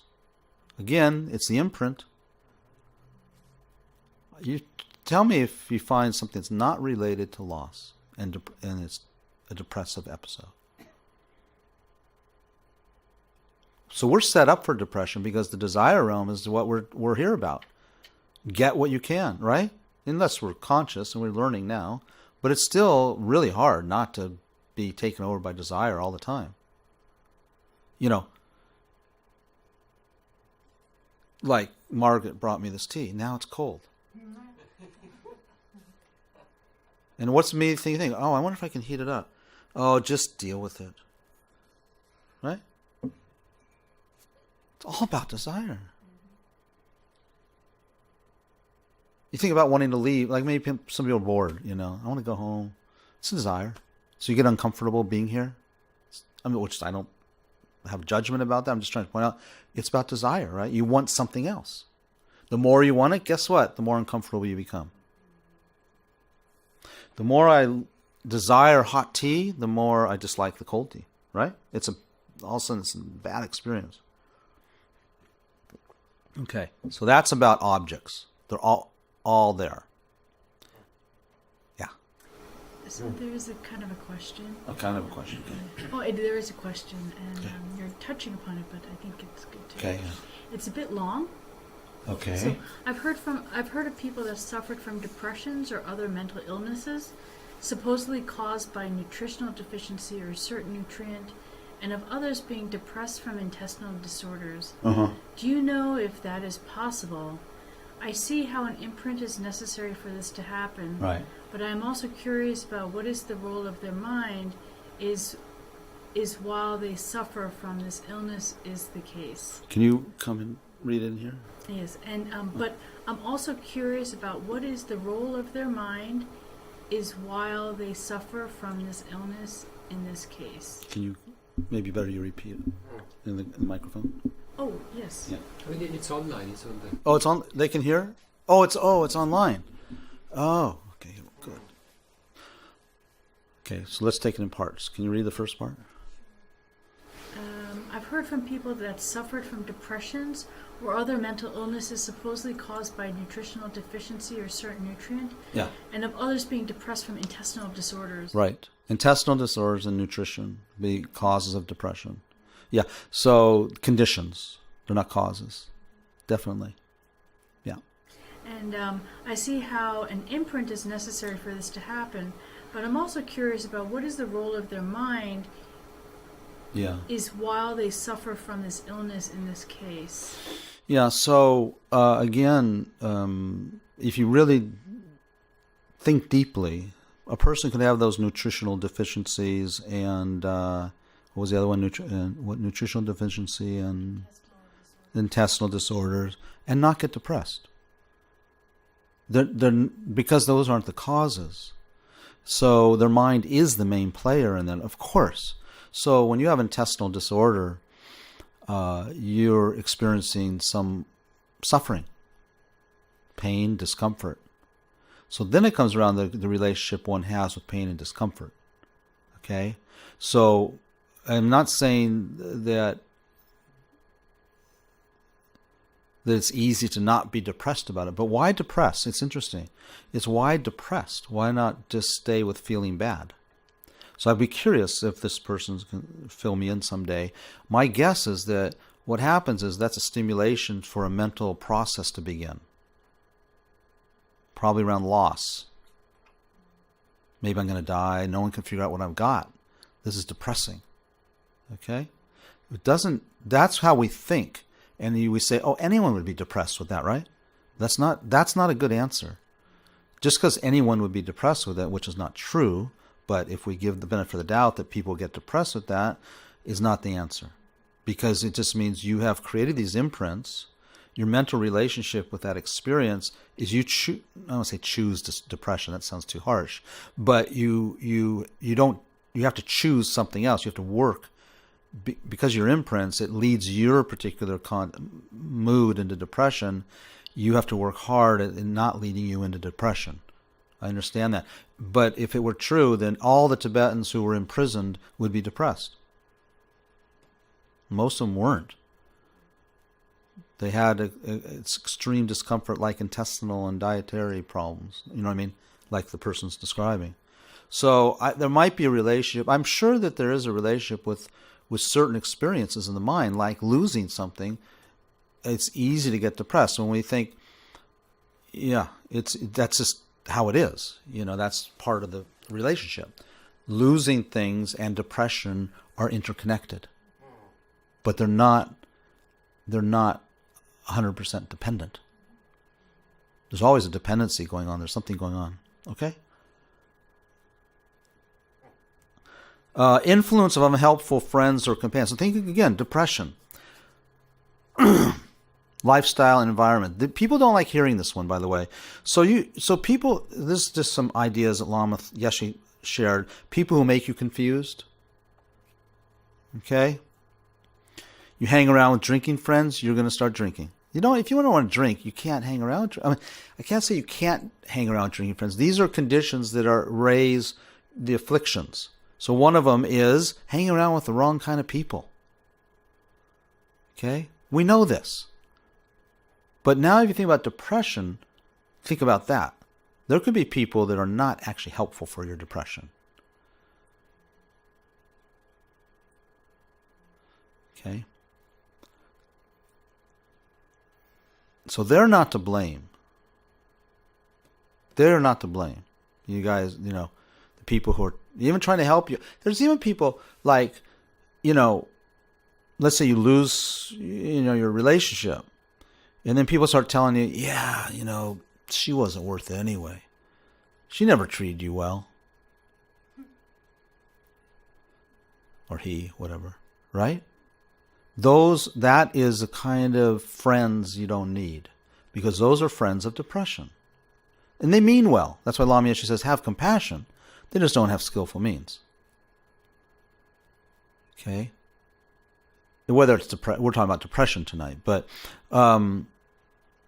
overly focusing on just one. Oh, that's true. Lama Yeshe was talking about, you know, you're in a relationship. Let's take a newer, earlier relationship, and you get depressed. It's like, it's not that not with depression, but with this affliction. With affliction, we overly focus on one good aspect. Do you notice that? It's kind of uncomfortable when people are like in a new relationship, you know, he or she, God, yeah. And even like he burps even. It's so cute when he burps. Do you know what I mean? You know, he has body odor, but it sounds like a man, you know. So masculine. I mean, right? No, with that attachment, we exaggerate and blow it all up. Okay? That's wrong. That we're going to talk about in a second, because that's another one of them. But in terms of friends, it's an environment that supports that. This environment of the United States supports the affliction of desire and attachment. That's what it's made to do. You know, and I mean, if you want to pick on someone, pick on the drug companies. When they make, you know, many of the pharmaceuticals are made for you to believe around depression. You know, they mean well. Maybe they want to, you know, relieve you of depression. But what do they really do? They strengthen our idea that depression is a certain thing. I'm not giving evil intent to the pharmaceutical companies. I'm just saying that's not helpful. Just like in terms of medicine, you know, where that a lot of theories now around prevention, right? But it's not really. Many doctors don't promote. They give you medication, then you become this opioid crisis we have. I think the doctors are well intended. I mean, for the most part. But what have they done? This is the kind of interesting. So we have to really. So what Lama Yeshe says is you and me have to be less naive and open-minded, but with discrimination. We can't give up our discriminating mind. We have to actually increase our discriminating mind, our discernment. Someone had a question? Yeah. Yes, there's a question from Facebook. Okay. My history of depression is mostly associated with relationships. Yes. Does that mean it's most beneficial for me to avoid dating and relationships in the same way one should avoid going to the bars if trying to stay away from alcohol? Very good question. That's online? Yeah. Great question. So if you have a drinking problem, don't go to bars and hang around with friends who drink. If you have you get depressed from relationships, be more discriminating in terms of, why. Be more discriminating. Definitely. I wouldn't. You don't want to advise someone. Yeah, don't have relationships. That's not the point. But some space to work with it. And then the thing is, when you go into relationships, to be more aware of the triggers. So, can you repeat the question? Because did the person mention about depression? Yes. My history of depression. My history of depression. Associated with relationships. Okay, it's mostly associated with relations. So first of all, we can't do much about. You have the imprint. Okay, so we won't talk about that at the moment. We just know that. So in order not to stimulate that imprint, it is better to have some distance in your relations. But the actual thing that you can do is become aware of what you do to set up the arising of the imprint in the way you relate to people. Does that make sense? Okay. So it's like the drinking example is, for some people, you can't go into the bar with your friends. You can't even hang around with the friends. But when you get good and you get healthier, you're with your friends or you're with the bar, and you begin to immediately become cognizant of the hook, the invitation. Once you get invited, you're done. By the way, once you take the bait, forget it. The popcorn is popped. You can't put it back in the kernels. So for this person or all of us, you have to become less naive, more discriminating, and become aware of when you get hooked. Then you get the hell out. Okay? So it's about, again, we talked in the beginning, it's about becoming your own therapist. Because we're all different. We all have different problems. Your problem is not different than my problem or anyone else's. It's just yours. So you have to become more aware of how your mind functions and how your afflictions lead you into depression. And you can do this, by the way. No doubt. Yeah. Okay? No doubt. It's just your personal situation is different than someone else's, so you have to work it. But we all work at it from the same angle. Okay? So then, another part, so the affliction, like drinking. Not drinking, let's take another one. Pornography. People are addicted to pornography, right? So, being overly focused, you overly focus on one good aspect. I'm not sure what the good aspect. Oh, maybe beauty for the first time or something. I don't know. Do you see what I'm saying? So then that environment is set up. You can't not have your attachment and your lust come up. For most of us, if you hang around those kinds of images, that's going to happen because we over-exaggerate. We don't see it's just pixels, do we?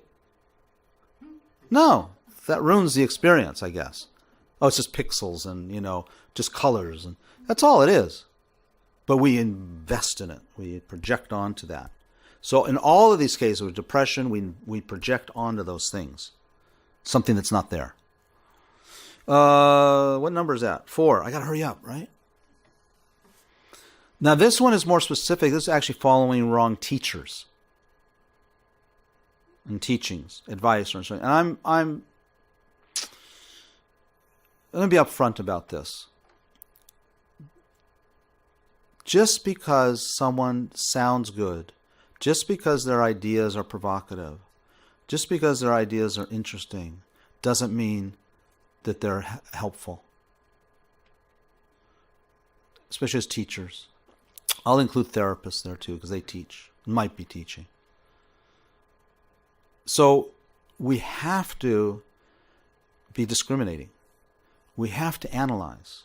We can't just, he has a PhD, so, he's really good. We know this now anyway. We have thousands of examples, from politicians to, psychologists to, all the doctors.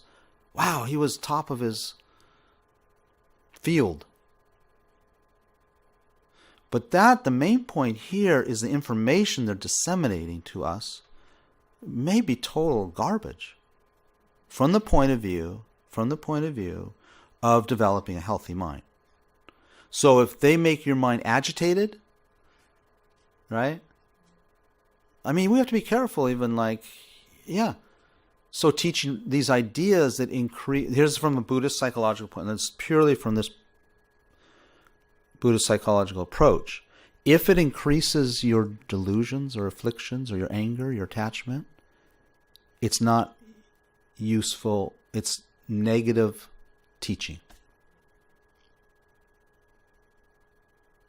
Or in particularly if it increases your ignorance.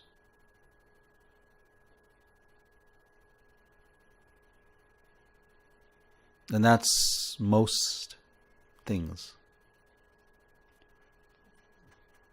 Most teachings.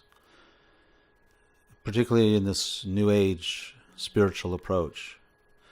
Now, some of it can be helpful, So there's helpfulness. But we have to discriminate what is our definition of help. What is definite? We really have to use our intellect. It doesn't mean we have to be intelligent. We have to use what we have. We have an intellect, and the thing is we have to take it into our own hands. What are the effects of these teachings? Do they make me more understanding of reality? Do they increase my attachment? Do they increase my desire? Do they increase my ignorance? Just because it sounds good, and most because this is desire realm, we do this stuff because it's entertaining. For the most part, pleasurable. Hate to say it. Even amongst my friends, when we take Buddhist teachings, we like a certain teacher. He's entertaining. Oh, I went to that Geshe or that Lama, and so boring. I just read from the book and.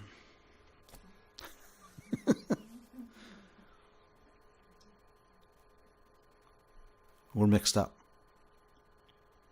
So you want to know what to do with this?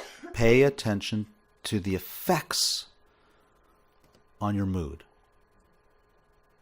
And then learn more and more about what it means to have a healthy mind.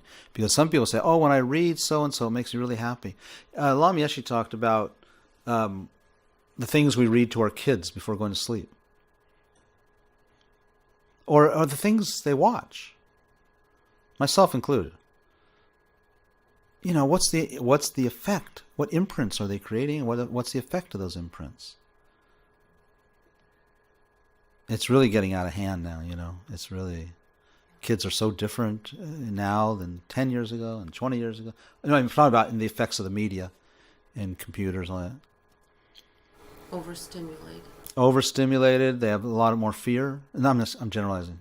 They have certain fears that, didn't have in the past. Fear of being abducted. Fear of, all kinds of things, right? Ghosts and monsters and stranger things. I mean, those have always been there. All those fears. But is this movie they're watching, this book we're reading them to go to sleep at night, is it solidifying? Is it solidifying those already wrong moods and beliefs? Okay? There's a couple questions I still need to answer. I think that we're... yeah? Okay. Habit. This is number 5. Habit. Okay? It arises from a memory with a similar object. You keep doing it, it becomes ingrained. It's really hard to stop. You know, I know I shouldn't get angry on the freeway, but I can't stop. Slow drivers in the fast lane. So depression is the same way. And I remember I told last time, I had a client who would like to, he is divorced and his kid, divorced and his kids moved out with his wife, and then every now and then he'd go to his scrapbook, the pictures, because he kind of liked getting melancholy and depressed. I don't know how you do it. Yeah, people like that, they start crying. We keep doing that, see? That creates that habit. And you become habituated with depression. And then pretty soon, anytime you're in a situation like that, everything becomes like that. You see other families, you get depressed. Isn't it? Yeah. Yeah, I have a girlfriend. I mean, I've experienced what I would call depression. So I have now been kind of staying away from her. Which you have to have compassion, right? Oh yeah. So it's been mentioned that have a girlfriend and she seems to be addicted to depression. Addicted to depression. Even Sad. when I look at her life, and it seems like her job is great, her kids are great, Yeah, good job, good. So then it just she's always depressed. she's always depressing. The good job, good, because it's a habit, and then the habit creates a vision, right? It actually, like your own senses. It's not exactly the right metaphor, but the thing about it, if you give a kid a hammer, everything becomes a nail, right? So if you give, you see all as it becomes habit. I mean, it can happen with, this guy Roy Moore. You really listen to that. I'm judging, okay? So I don't have the media to judge from. But so excuse me if I make it big. But it's kind of like he became sort of obsessed sexually, and then more and more, and began to see women and girls. He didn't see them as women and girls anymore, right? And that's how it is with predators anyway. And now they're not women and girls because the habit, and the habit stimulates that affliction, and then that affliction stimulates the habit. And then you come in contact with the object. Now, object are just a girl. That's pretty sick, right? So depression works the same way. Any of the afflictions work the same way. So that's why we have to have a lot of compassion for someone who's really depressed, because they've really reinforced it, maybe from bad teachers who tell them. One of the things about teachers, I'll say my last thing on that. Probably not my last thing. I'll say one more thing. With therapy, sometimes it seems, in my research, my layman's research, the way that a therapist or psychologist talks with the client about the depression seems to me to reinforce the depression. Maybe not reinforce that they get depressed, but reinforces the idea of depression being this thing that it isn't. When we're talking about reality, it strengthens the ignorance around what depression really is. The freedom from the depression is the wisdom, the understanding of what it is. So if you have conversations that reinforce this other thing, I don't think that's helpful. I know I'm pretty. I have a problem with that. Like analysis paralysis? Analysis paralysis. It's even worse. Yeah. It's analysis creating this idea. Because my belief is the cure, like for depression, is we have to see what we call the emptiness of it. Emptiness means it doesn't exist the way it appears. That's the antidote. So if Jody's there depressed and I say, so when do you get depressed? And she says, well, whenever my kids leave the house. Yeah. A lot of people get depressed then. Yeah. How long have you been fighting depression? Oh, I've had it, my whole life, Really your whole life? How, from when? Oh, I don't know. I remember 4 years old I was depressed because my best friend moved out of town. And then I get depressed. So when else do you get depressed? So you talk like that, what does that do? It reifies depression. Because talking leads to thinking. So now we're thinking about depression the same old way, as opposed to saying something like, what's depression dependent on?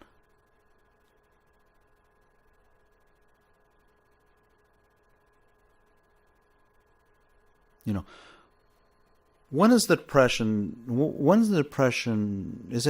depression something that's static or moving?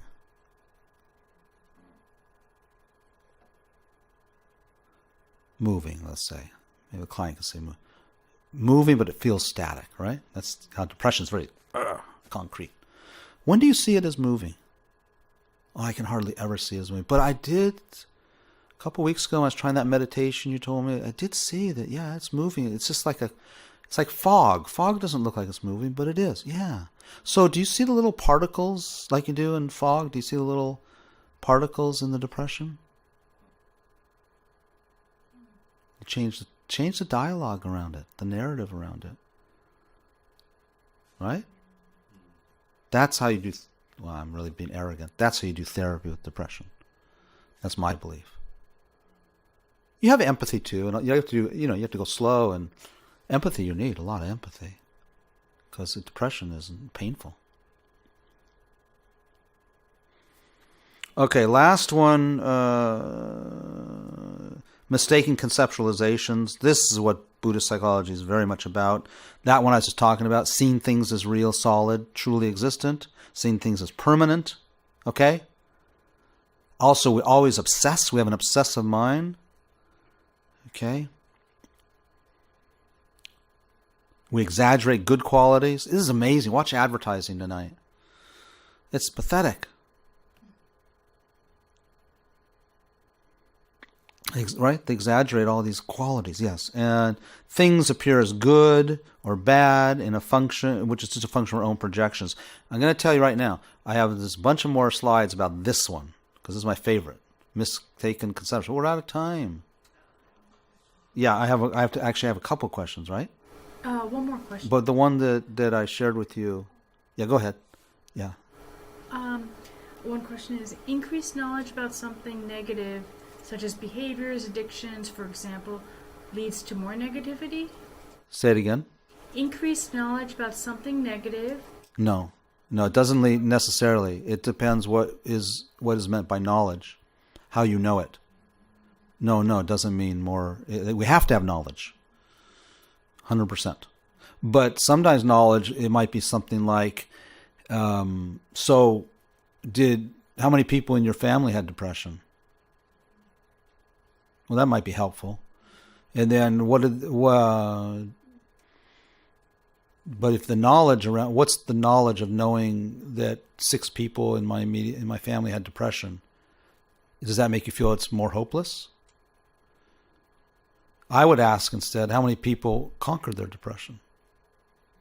Well, 5 of them did, but those 5 don't matter because my uncle committed suicide. So I want to talk about my uncle, and I say, well, that's interesting, but I'm really curious about the 5 who conquered it. How'd they do that? So it's not a given that you're going to commit, that your life is doomed. Yeah, my life is doomed. Well, what about the other 5? Were their lives? Well, a couple of them actually got out of it. They lived, they got out of it. It took a long time. Oh, that's interesting. So it's not doom. Things like that. So knowledge you need. It's a question of what knowledge and how we relate to it. I had a couple questions sent to me. Let me see all this. Sorry.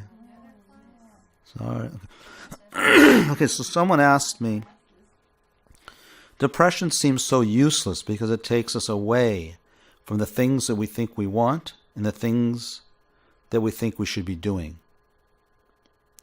Can we view it as something valuable and useful? And how do we do that? So those were those other slides I just went through. Sorry.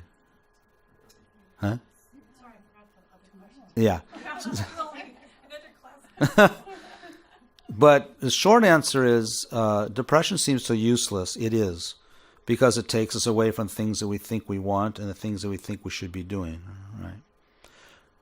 Can we view it as something valuable and useful? Absolutely. So depression has a lot of wisdom in it, and but we have a lot of wisdom in us, and it's using depression as to reaffirm those things. For example, depression can teach us immediately about its causes, which is attachment. If we had no attachment, we would not be depressed.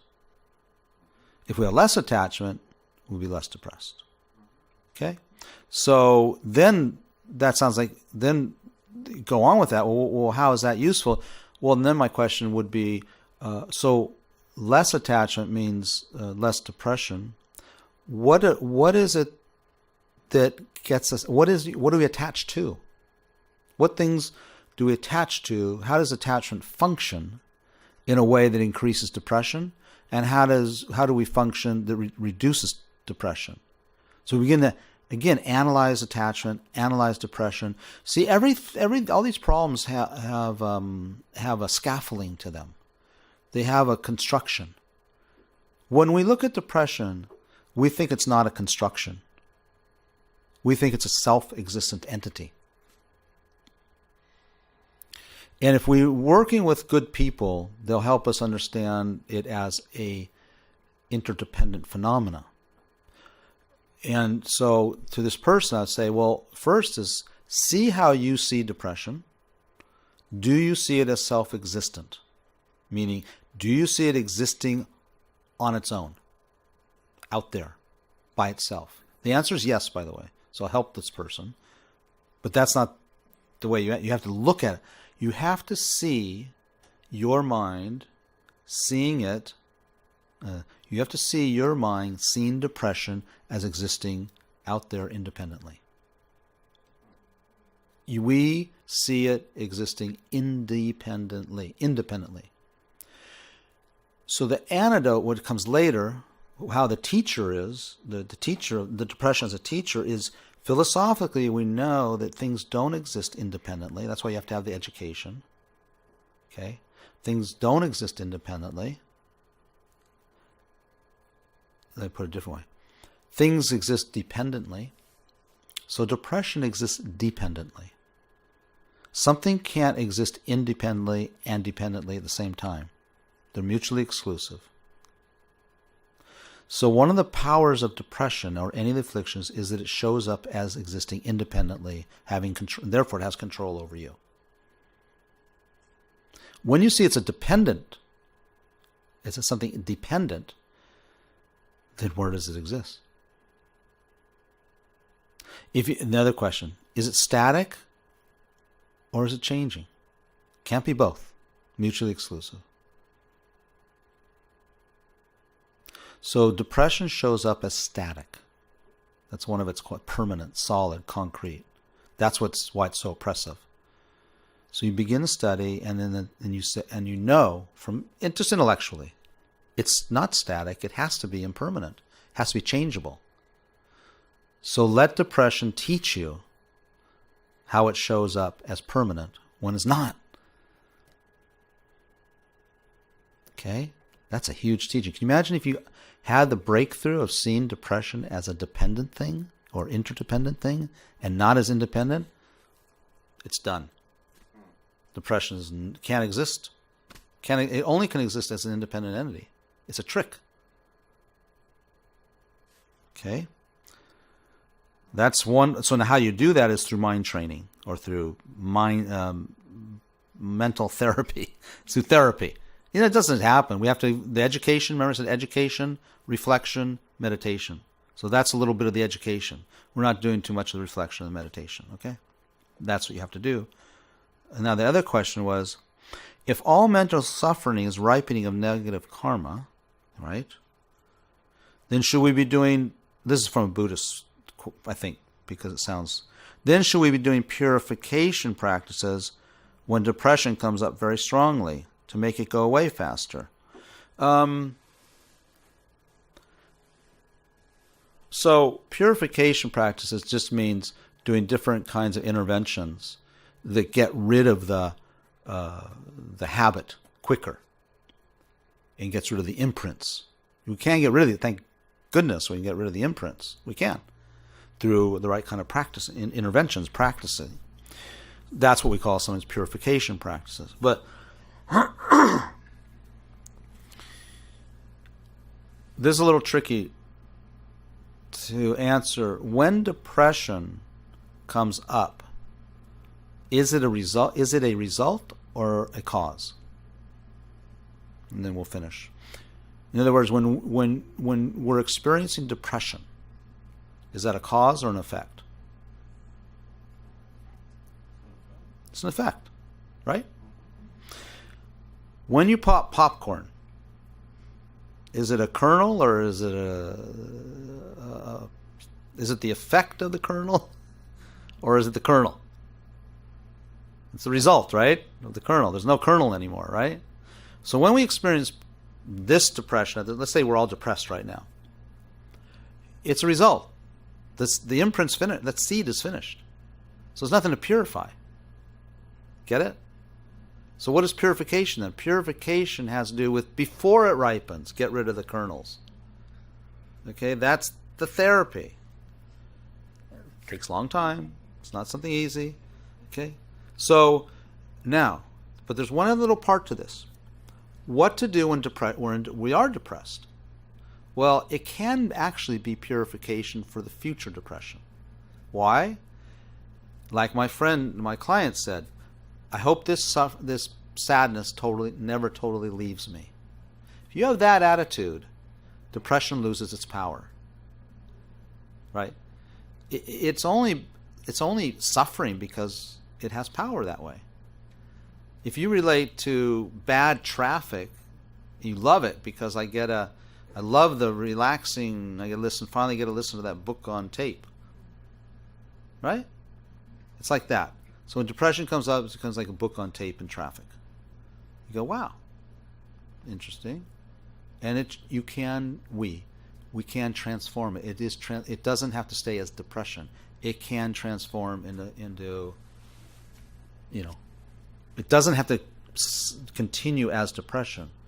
You know what's really interesting? If we're in a depressed any mood, and there's those techniques I skipped through really quick, but one of them is acceptance. Kind of not just acceptance, but it's like this is the manifestation of in many different ways. Let's just say this is the manifestation. I don't know which one to choose. Let's say depression's arising and you choose the technique, the approach.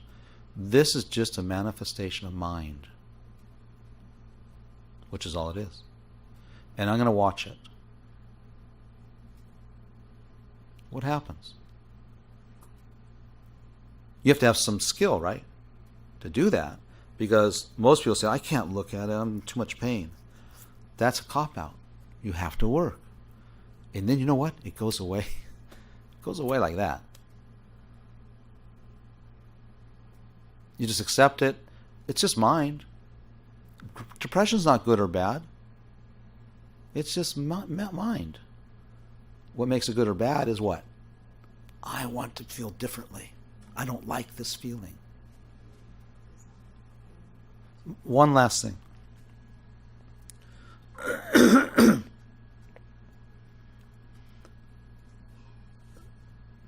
So, one of my teachers, when he was passing away not long ago, it was about 6 years ago, and he was someone I worked with closely for many years in Nepal. And he was talking to Lama Zopa Rinpoche. You could barely hear him. I think it was the day before he died, and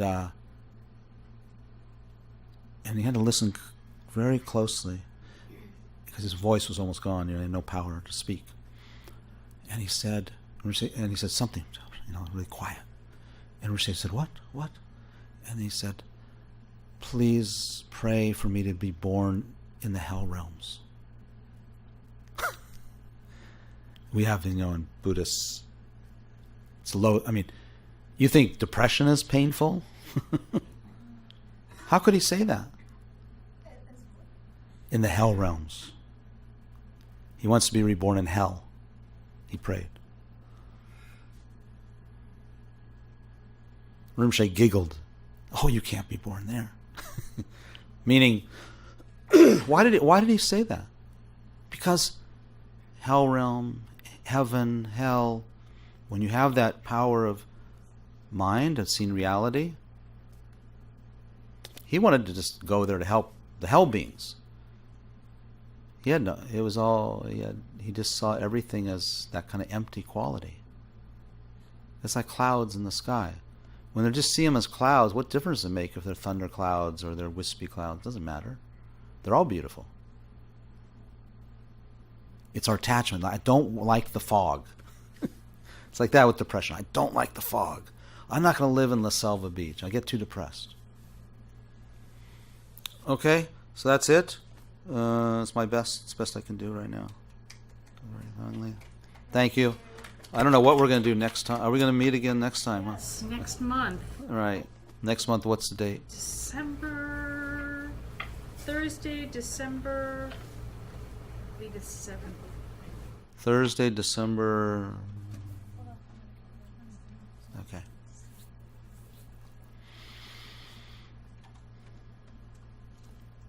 What are we going to talk about? I don't know. It's up to you guys. It's up to everybody, not. Fear? Fear. Ah. That's scary. Yes.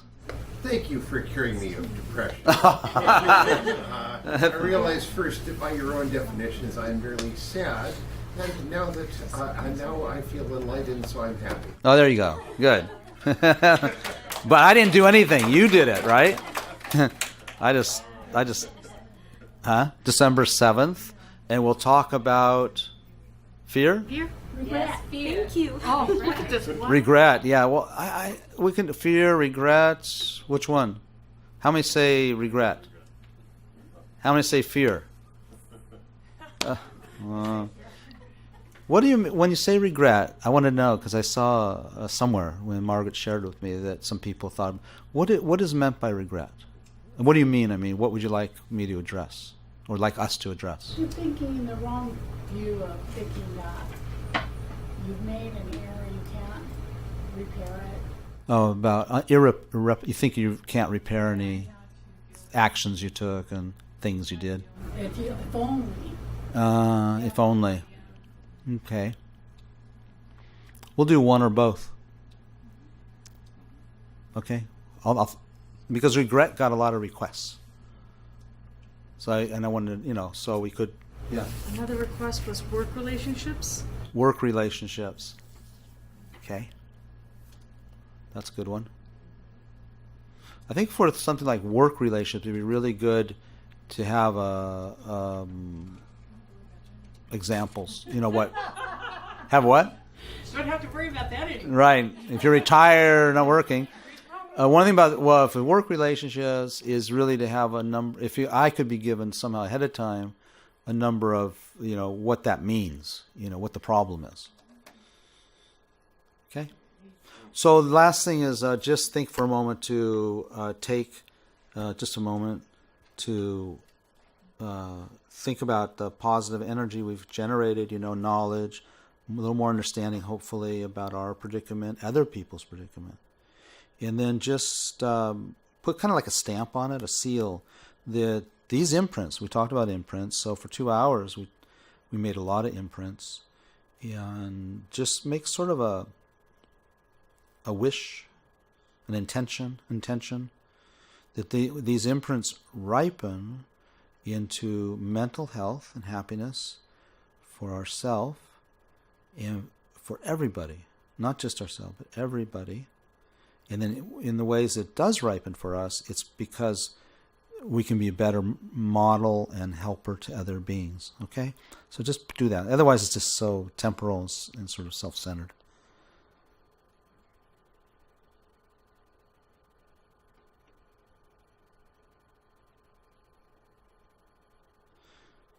Okay.